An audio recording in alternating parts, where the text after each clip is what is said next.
Many thanks for the introduction and also many thanks for the invitation. It's a pleasure to be here, and it's so far enjoyed the time very much.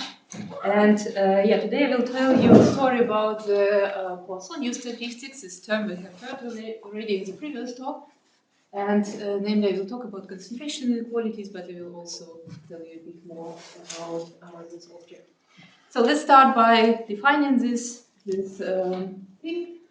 So I will work on a very general setup. I will just have my measurable space with some sigma algebra, which I will actually not use anywhere. So, but X is my reference space, anything, measurable space. And in this measurable space, we choose our favorite measure, which is non-atomic and sigma finite. And with this measure, we construct a Poisson point process whose intensity measure has this form. So it's gamma times lambda. And because lambda is chosen to be non-atomic, that's comfortable because in all points are almost surely distinct.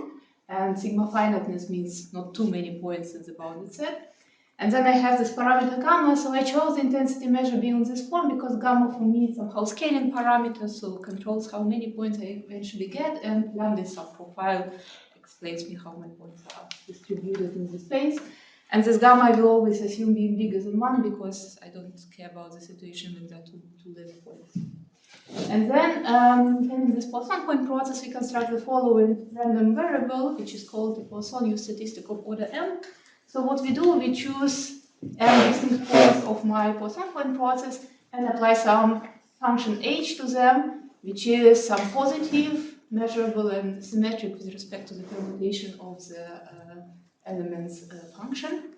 And then I sum over all possible this m tuples of points.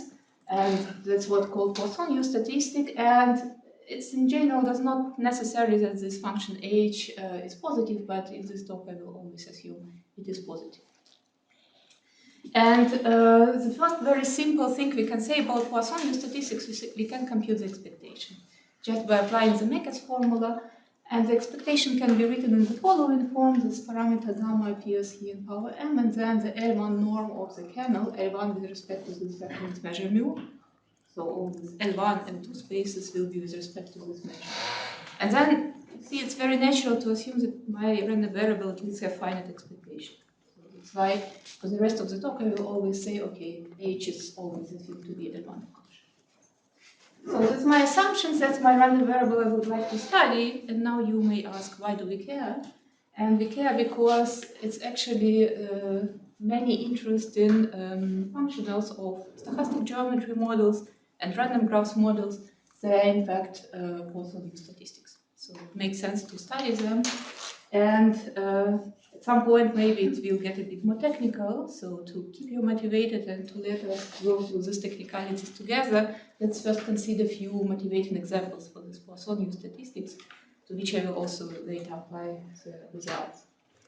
And the first one is from the world of random graphs, and namely random geometric graph. So here I also assume that my space is metric space, so I have my metric distance, and measure lambda and Poisson point process as before. So I have my points, and then I create a graph by taking my points of Poisson point process as vertices, and by connecting any 2 points of this process if they are at distance at most rho from each other, where rho is some parameter.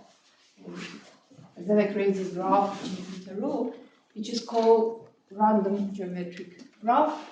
And more precisely, it's even called Gilbert graph if you want to specify that it's exactly the setting. So it's Gilbert graph. Okay, so we have this random geometric graph, and now what we can study, for example, we can consider the following Poisson U-statistic of this form. It's obviously Poisson U-statistic. And what actually this U-statistic tells us, well, we take any 2 points of the process, then we check whether the distance between them is smaller than rho. Basically, what we are checking whether they form an h of the process, or of the graph. And then we take the length of this h in power tau. And 1/2 comes here because of the symmetry. So I can exchange x1 and x2. So basically, that is my Poisson U-statistic of the interest. And this tau is a parameter, and now if I vary this parameter, I interpolate between the cases when I, for example, just count the all edges of the graph, if tau is equal to 0. Or, for example, I can just take the sum of all the total h length of the graph. So that's the tau equals 0.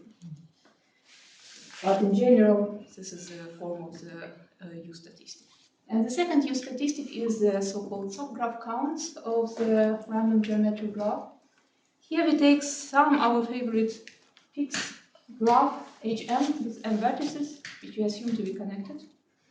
And then we form the U-statistic as follows. We take any m points of the process, so these red points here.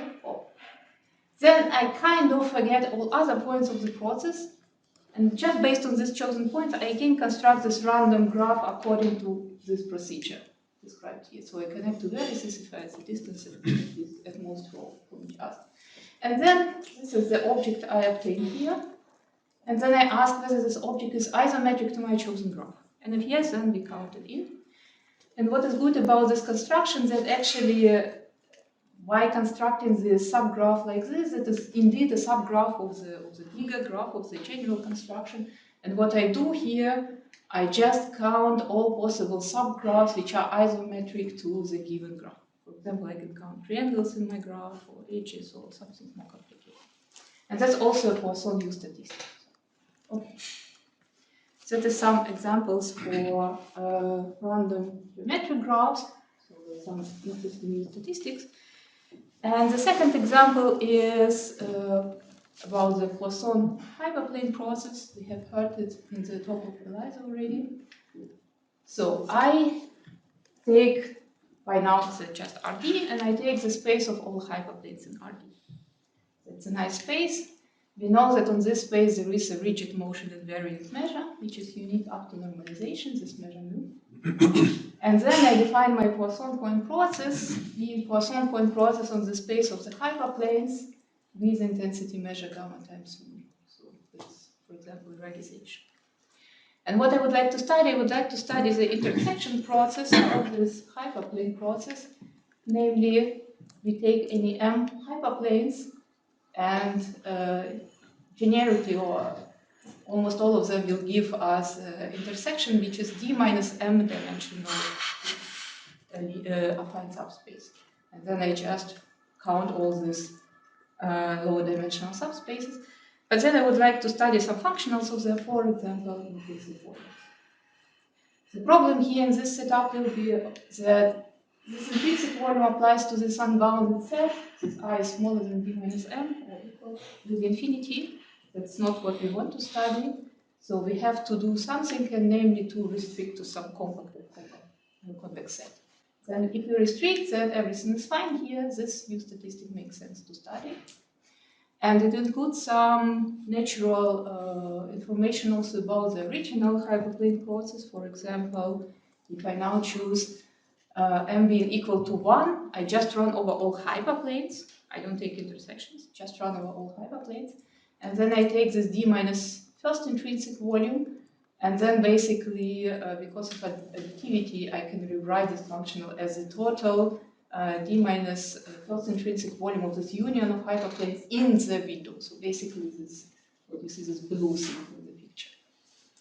And also, if I take now m equal d, then I consider intersection of d tuples of points. Intersection will be d tuples of hyperplane. Intersection will be point. So it's basically some points. And zeros, and I consider zeros intrinsic volume, which boils down to the indicator that this intersection, this point lies within the window. So this is just a number of intersection points of this intersection process within the window.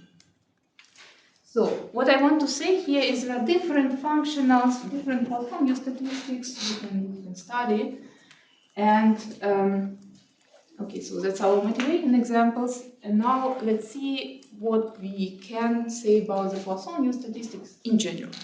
In general, we can write down the expectation of Poisson U-statistic, but we can also try to write down the variance. Or maybe not just try, but there is a very nice formula for the variance of Poisson U-statistics. And in order to introduce it, first I need to introduce the following functions hk based on the kernel h. And they are constructed as follows.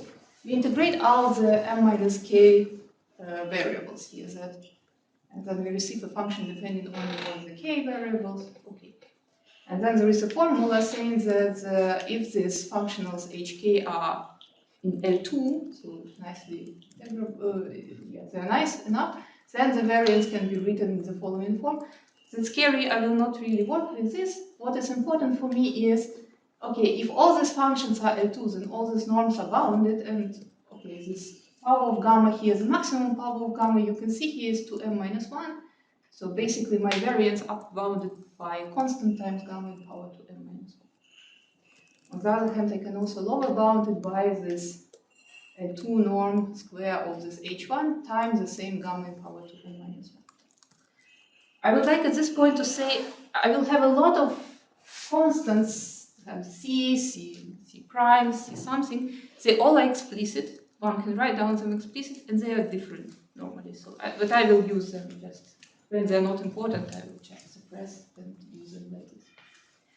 And now what we see is that if we also additionally can assume that this norm is not zero, then actually the variance is of this order of growth when gamma goes to infinity. And okay, so that's something for the variance. And now what one can also say, like, okay, we have very general picture, we have some kernel, we have some measure, and we have this parameter gamma. And in the very generic case, it's natural to maybe vary this parameter, send it to infinity, this intensity, see what happens with Poisson U-statistic if you increase the number of points. And if you additionally, by now, assume that the kernel and the measure are independent on gamma, in my talk, it will not at the end be the necessary condition, but if you assume it to be the case, then you can ask whether there is a central limit theorem. And yeah, there is, due to Matthias Schulze from 2016, which says like, okay, we have this Poisson U-statistic when everything is fixed except for this parameter gamma. And it has to have, of course, this final second moment, and there must be this norm must be positive, so that variance is indeed of the correct order. And then we have the central limit theorem, not only the central limit theorem also was from before, but in Kolmogorov distances. That's what I do care about. And even in Kolmogorov distance, we have a speed of convergence, which is 1 over square root of gamma. So, okay, that's a setup. And now I slowly come to the topic of the talk, to concentration inequalities. Because if you have a COT, you can somehow already derive something like some kind of concentration inequalities. And namely like this result basically tells us that this probability and this functional are relatively close.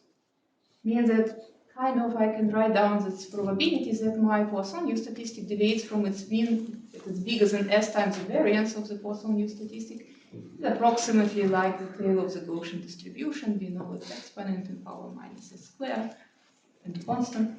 And then plus minus this correction term gamma. And if we now make sure that S is not too big, then the first sum wins. And namely, if S is smaller than the square root of log gamma, then the first term wins, and okay, so this is our somehow tail. And now I also say, okay, now I say S times square root of the variance is just T, and I rewrite my expression here. And now I also remember my variance was of this order gamma in power to n minus 1. So, okay, that's what one expects. And then here we see it holds not for all t. It holds in some range of t depending on gamma. And my aim for today and for the rest of the talk is to say something about the whole range of t. So I want something which gives me information about the whole range of t. And here's a slide where I explain what I'm aiming at. I'm aiming at the following inequalities of the following form. So there are two tails. There is lower tail and the upper tail. In both cases, I would like to obtain the inequalities of the form exponent in power minus some function. Careful dependence on gamma and t, but it of course will depend on the U-statistic as well, but its parameters I don't know. This is a very generic case, you can at least keep track of. And I want these functions to be so that these bounds are not trivial, so when t goes to infinity, I don't get just one. So they are going to zero, to infinity, so this decreases somehow. And now one can say, okay, what should we expect? And COT already says what we should expect. We should expect this kind of behavior, like t squared divided by gamma in power to n minus 1 in both upper and lower tail.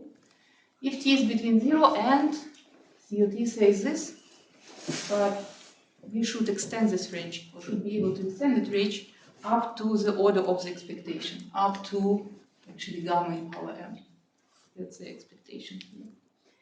And what happens if t is getting bigger? You cannot hope anymore for the Gaussian behavior because you can't. And here, lower tail does not make sense to consider anymore because well, we ask whether something smaller than 0 is but we will be asking about whether the U-statistic is smaller than 0. No, because we consider positive U-statistic. So only the bounds for the upper tail make sense in this regime. And we have the following behavior. I will not expect y, we expect this, but I will try to convince you that this is the best you can hope for under some mild conditions. And my mild conditions are the following. I will assume that, well, in the product space, x in power m, there is some box with the side lengths S1, or with the sides S1 and so on Sm, that pairwise disjoint, and such that my kernel is positive on this box, and bounded from below from 0 by some constant theta 1, which is strictly positive. And I will also say my sets S1 and so on Sm are not too small, so they also have positive mass. Because in this case, I can bound my U-statistic from below as follows. Kernel is bounded from below by theta 1. And then basically I need to see how many points can lie in this box. That's the number of points, number of points of the original Poisson point process falling in S1 times the number of points falling in S2 and so on and so forth. And we know that some Poisson random variables with the parameters C, I times gamma. And they're independent because I chose my boxes to be disjoint. And this I can use now. This is nice because now I can use information I know about the Poisson random variables and we know a lot about them. And then I can lower bound this probability. I can lower bound like the product of the probability is that some Poisson random variable bigger than t plus expectation of power 1 over m. And if I take t big enough, then it's kind of t in power 1 over m. And then I know that this is exactly this behavior, so it's just a lower bound. So I cannot get better than this under these mild conditions, and they're really mild because in most applications you do have this situation. So that's my expectation. Now let's see what is known before we go further. And the first one I would like to say is that Poisson U-statistic is a special case of the Poisson functionals. And for Poisson functionals, there are of course many concentration inequalities. Many people worked on this, and the list is definitely not complete. The point is, Poisson U-statistic enjoy very specific structure. And this more general concentration inequality seems to not just grab the structure and you cannot get sufficiently big results because they are too general.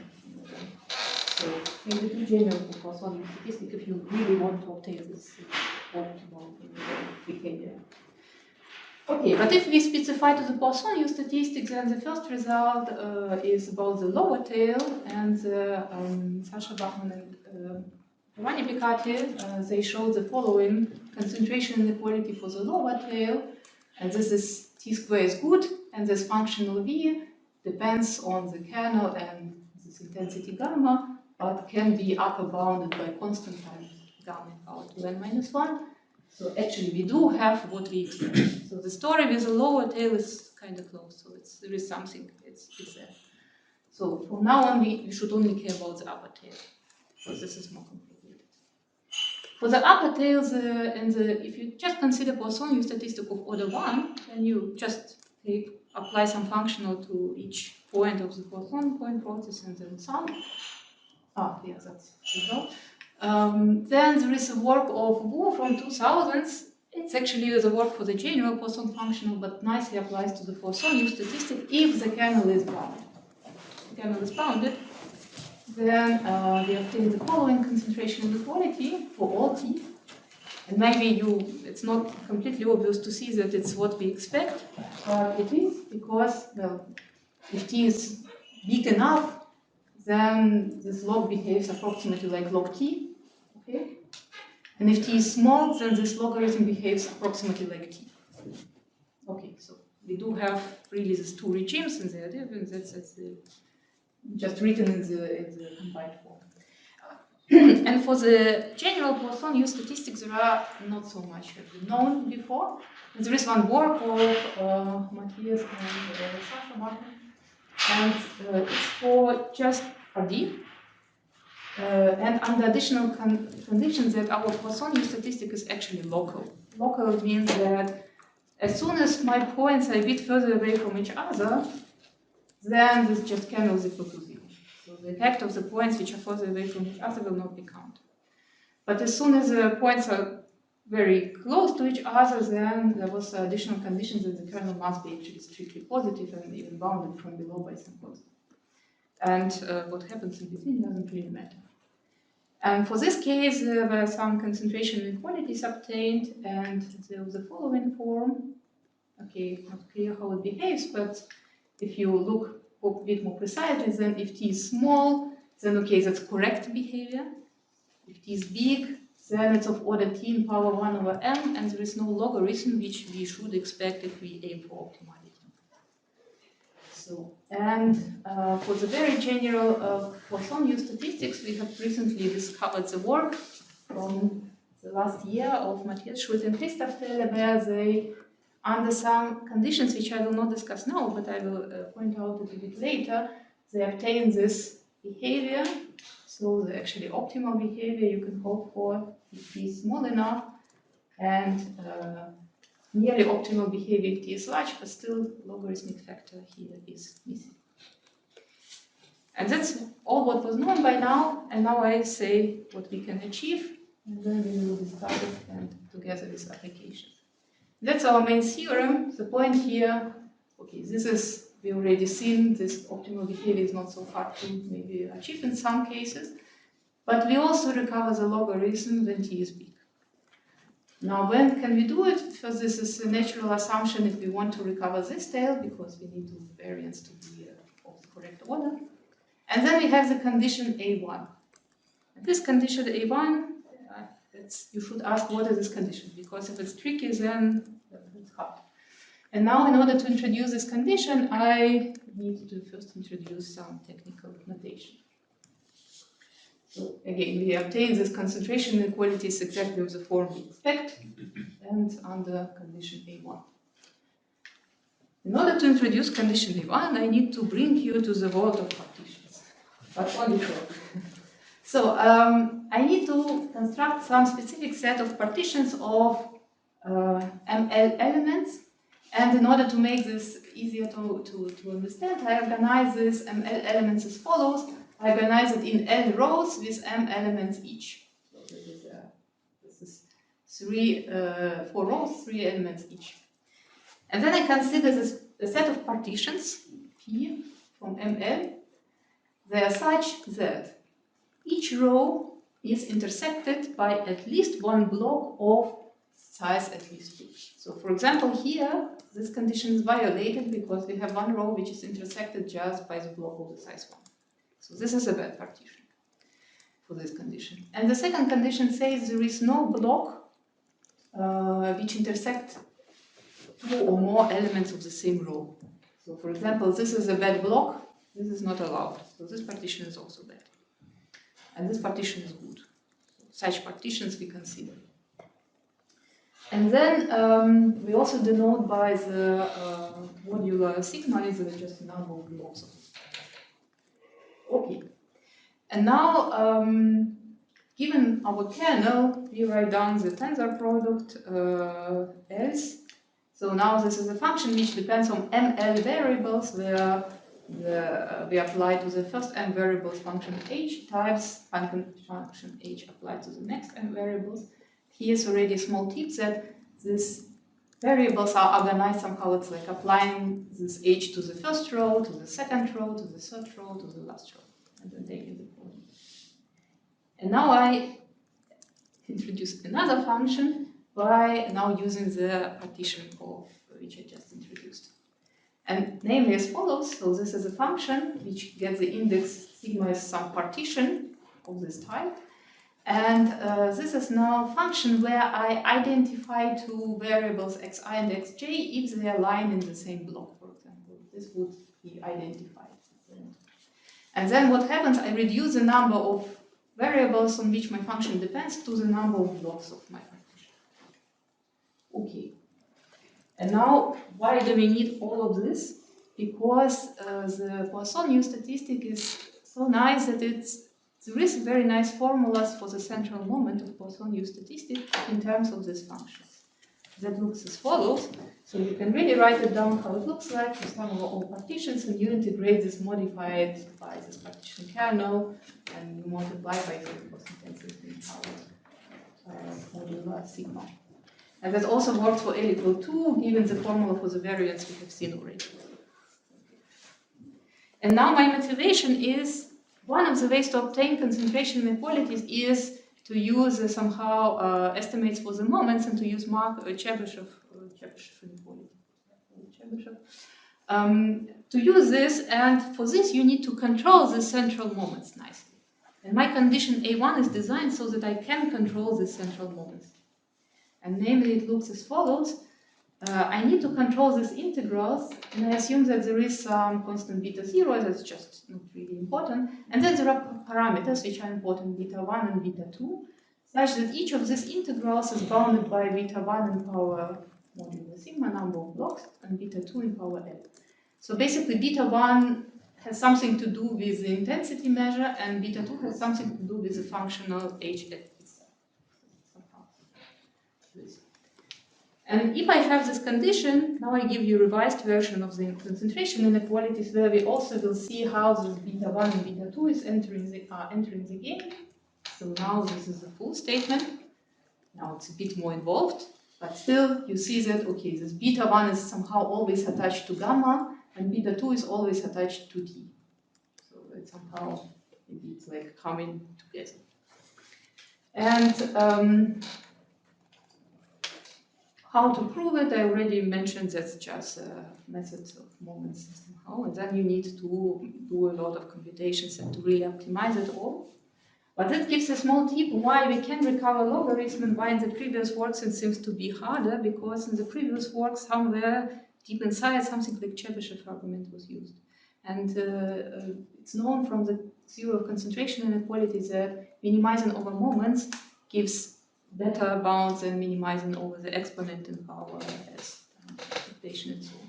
So that's just already, it has potential to give better bounds.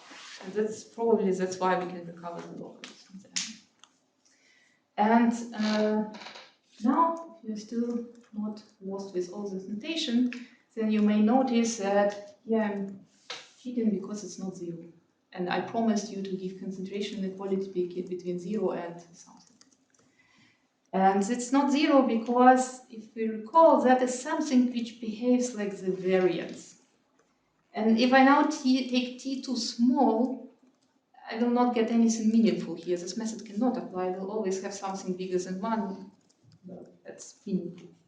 So you need to do something different here to cover this region. So it's a reminder that if I add additional conditions that this L2 norm of this function is positive, then my variance is true of this order. So basically what I need to cover the case when t is between 0 and square root of the variance.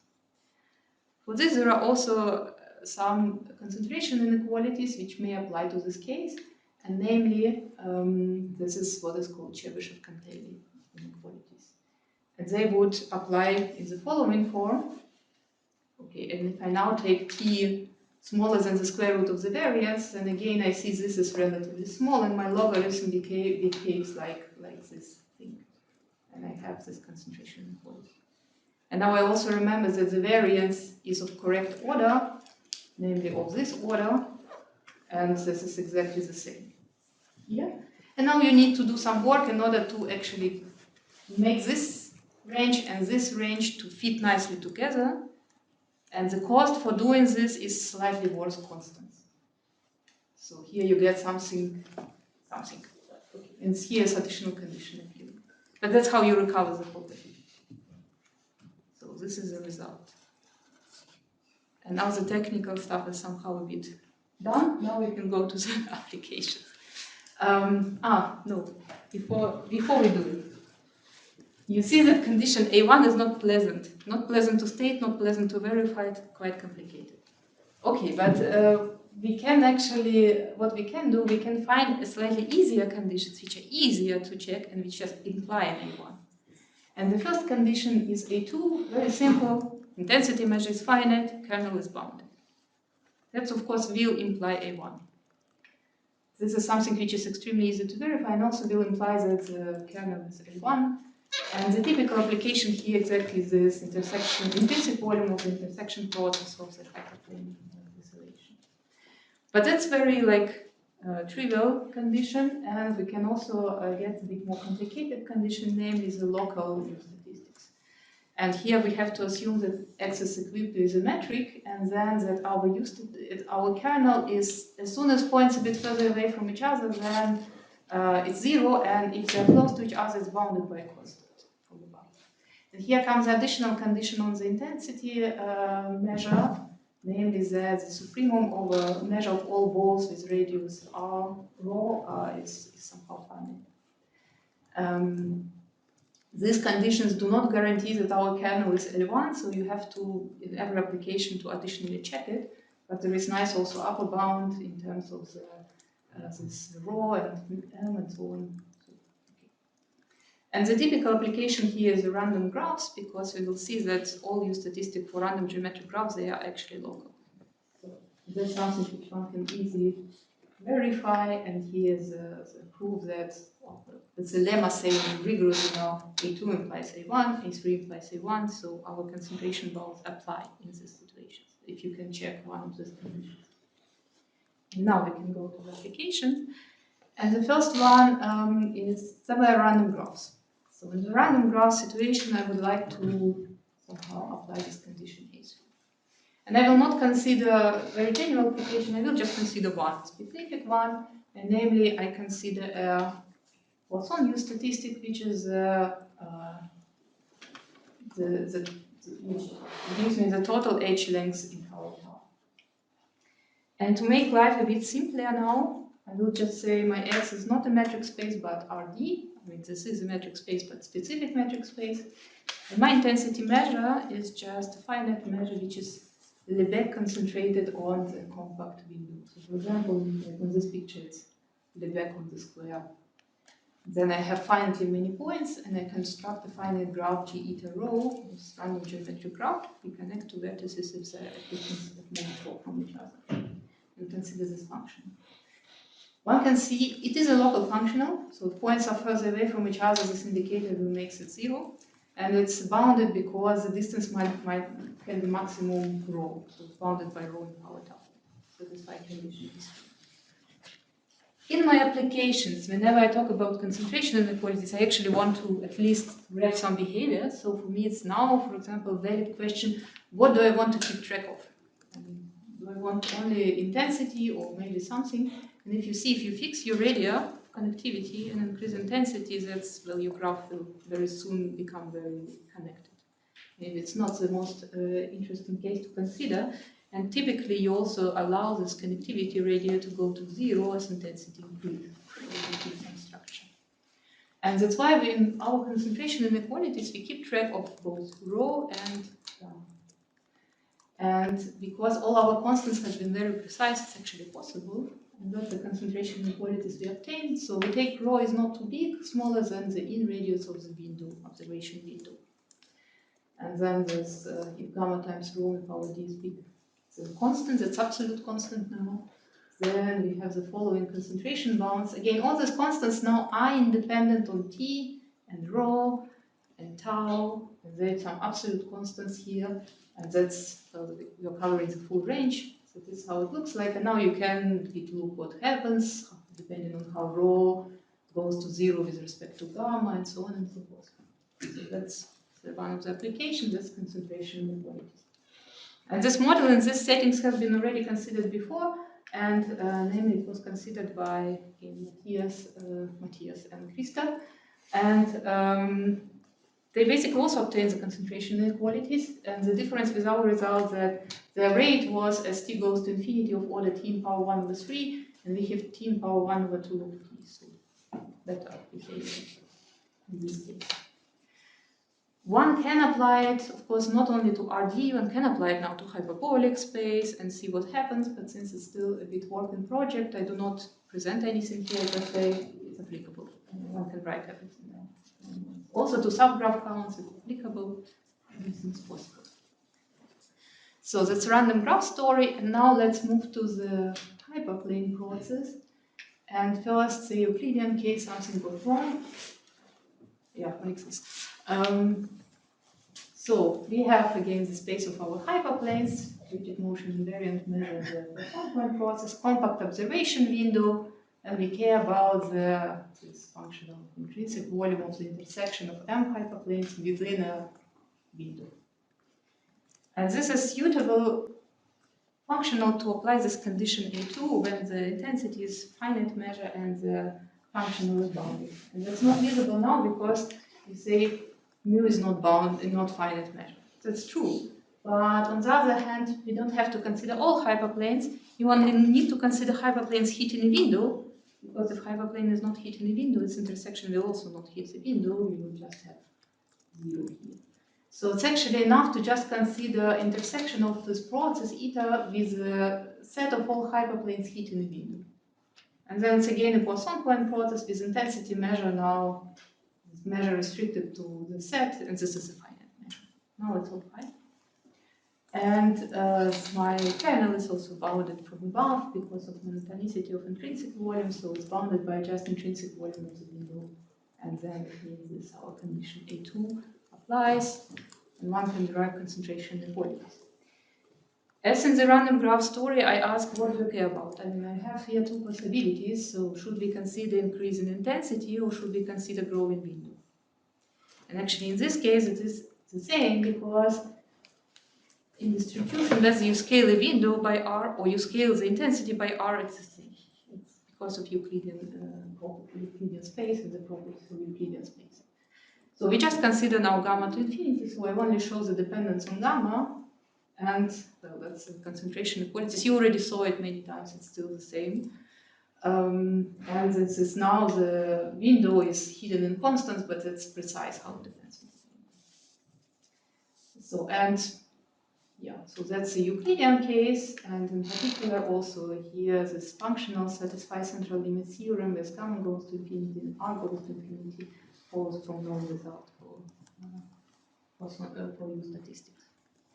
And I use my last 5 minutes to give you a small excursus in the hyperbolic world. It has been introduced to us by Matthias already in his talk. And I now want to move this model to the hyperbolic world and see what there's anything different happening. So I have my hyperbolic plane and I consider the Poincaré disk model by now. And there is also the space of the hyperplanes. Hyperplanes are totally geodesic d-1-dimensional subspaces. In this, in 2-dimensional Poincaré disk model, so this is the big unit disk is my hyperbolic plane, and then the hyperbolic lines here will be the arcs of the circles intersecting this boundary of this circle orthogonally. So that is my hyperplane. And on this space, we also have this invariant measure, invariant anisometries of the hyperbolic space. And now I generate my Poisson point process with this intensity measure, gamma times this measure. And well, I get the Poisson hyperbolic hyperplane process. It looks like this. So this picture is due to Daniel Rosen and Christoph. Yes, one of them has generated it. So that's how it looks like. And now, again, I would like to study the same kind of functional, but not quite the same. So here I already choose my observation window wisely, both. We also know that it's important to choose it because you cannot choose arbitrarily, probably. So we choose a ball of radius r. And here, a small remark, we know how the volume of the ball of radius r behaves when r is big, it's exponential in r. linear, like not the polynomial like in the Euclidean case. And then we consider the following functional. We again consider the intersection process inside the ball. And I would like to apply intrinsic volumes here, but we also learned it's not an easy business, intrinsic volume in hyperbolic plane. So I restrict myself to the d minus m dimensional Hausdorff measure of this intersection. This intersection is d minus m dimensional. Okay, so again it includes some important cases, like for example, when m is equal to d, then what we do, we just count the number of intersection points within the ball, and if m is equal to 1, we count the total d minus 1 dimensional Hausdorff mass of the union of these hyperplanes within the ball. And here again, okay, what are the behaviors, or which regime should I care about? One regime increasing intensity, another regime increasing ball, and they are different. So then here you have to really consider what happens in both of them. And to understand where they are different, let's first take a look at the central limit theorems from the literature. The first, if radius is fixed and just intensity increase, then it's basically like a Euclidean case. And you really have the same behavior like Euclidean. You do not grab this influence of the hyperbolic geometry there. You have COT, same as in Euclidean case. The interesting effects happens when you let the radii of the ball grow. And then there is a work of the Felix Harold, Daniel Hook, and Christoph Taylor, where they considered exactly this case. And when r goes to infinity here and gamma is fixed, then this function satisfies central limit theorem in dimension 2 and 3. And it does not satisfy COT in dimension 4 if we consider m equal 1, and in dimension bigger than 7. And it's still unknown, but conjectured it also does not satisfy COT if dimension is bigger or equal than 4.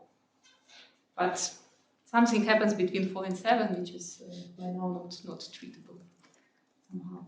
And that's the situation when gamma is fixed, but what happens if we let also gamma tend to infinity and r tend to infinity, and then gamma directly wins, and no matter which dimension you take, you just have central limit theorem.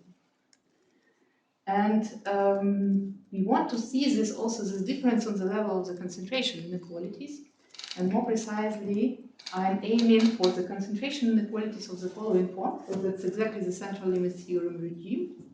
So I want to have exponent in power minus function depending on potentially on s, r, and gamma.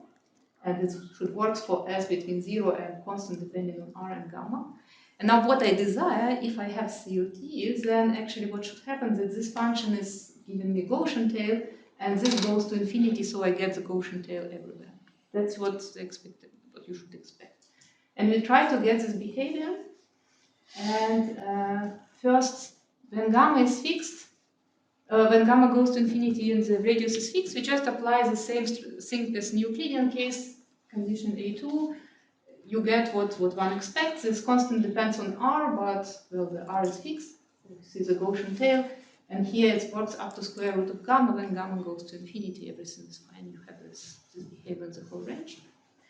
And on the other hand, what happens if I start applying r? Well, if you just apply A2, it's too rough, and your constant just goes to 0, you do not get anything meaningful.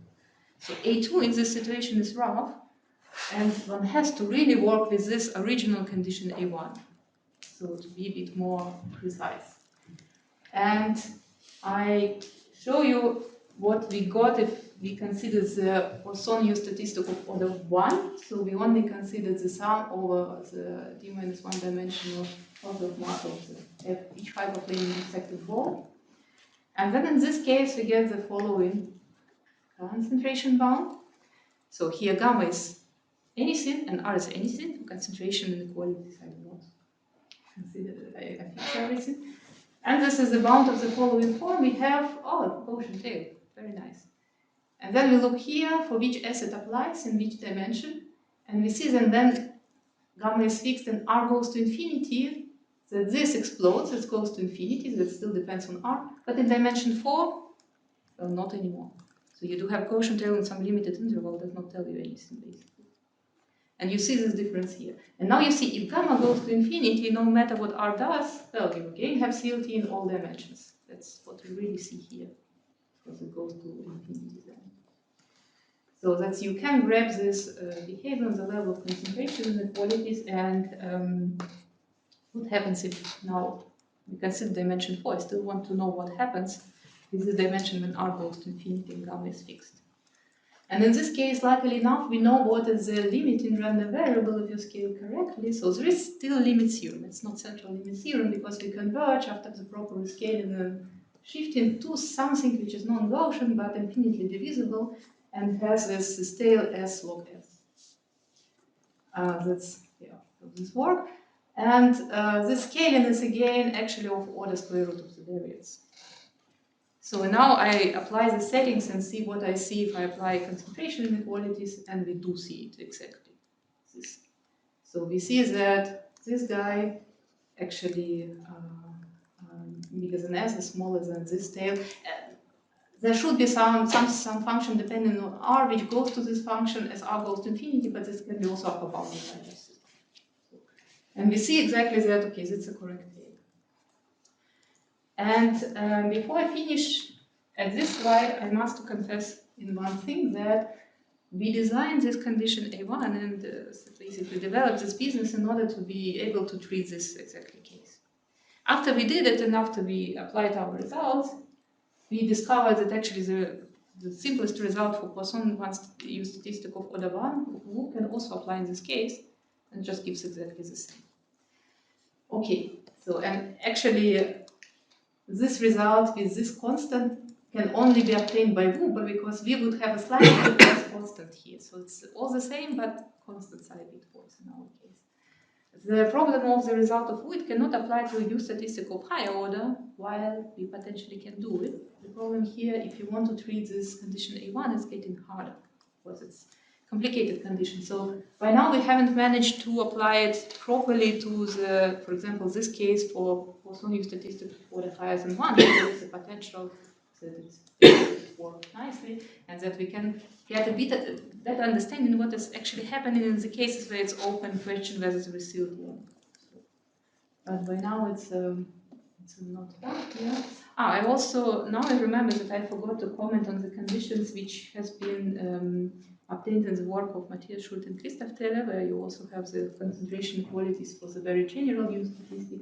I comment on this now. We have conditions for the moments, and they have conditions for the cumulants. Slightly different conditions, but very similar in the field. Yes, and I think that's all I wanted to tell. Thank you for your attention.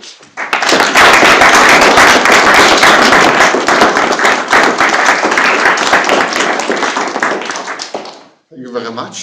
Are there some questions, remarks?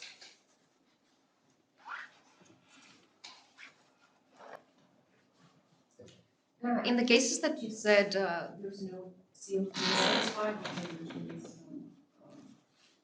when m is 1 and is about 7, is it because it converges to some alpha distribution, or because there's no convergence? Well, in case, for example, dimension 4 and n equal 1, yes, because it's exactly this what I showed in the next slide, we converge to something. In other cases, I don't know what will happen actually, so I guess there will also be some kind of convergence to something else. I don't really know, and the expert is actually Christoph Teller and the people.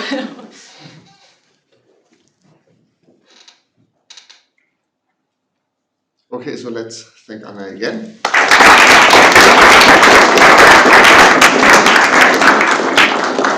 I really want to thank all of you for participating in this workshop, especially all the speakers who gave wonderful talks, and have a safe trip back for those who have to go back and enjoy all the surprises the Deutsche Bahn has already prepared for you. Thanks a lot.